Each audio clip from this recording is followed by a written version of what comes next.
নাম কি তোমার? হ্যাঁ, কি নাম বলো? হ্যাঁ, মৃত্তিকা। কি নাম? ঋত্বিকা। এই নৌকা তোমাদের? ওই আমাকে পড়ে যাওয়া।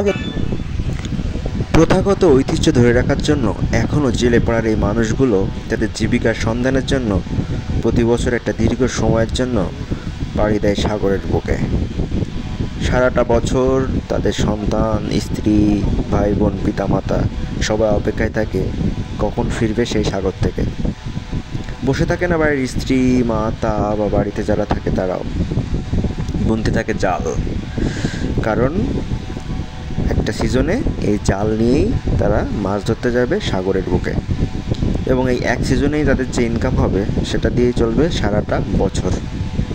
যুগে যুগে আমাদের ঐতিহ্য বদলে গেছে, আমাদের কর্মের ধরন বদলে গেছে, কিন্তু এখনও কিছু মানুষ তাদের পরিবারের ঐতিহ্য রক্ষার্থে বা পারিবারিক যে পেশা সেটা হয়তো এখনও ধরে রেখেছে।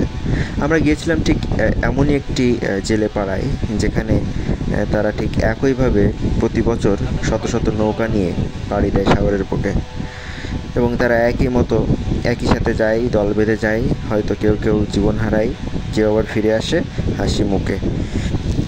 তো এটা কপোতাক্ষ নদ, এবং তার পাশেই একটি জেলে পল্লী যেখানে আমরা গিয়েছিলাম একটি ট্রলার ভাড়া করার জন্য। যে কিছু ছোট্ট অভিজ্ঞতা তাদের এই সন্তানদের মুখে শোনা গল্প, তাদের মুখে শোনা যে ছোট ছোট গল্প, সেটা সত্যি আসলে ভাবাই। কেননা একটা দীর্ঘ সময় যখন তারা সাগরের বুকে ভাসতে থাকে, পরিবার ছাড়া, সন্তান ছাড়া, কেমন তাদের জীবন জীবিকা চলে, সেটা আসলে সত্যি অমায়িক এবং অবর্ণনীয়। তবুও মানুষ জীবনের জন্য ছুটে চলে।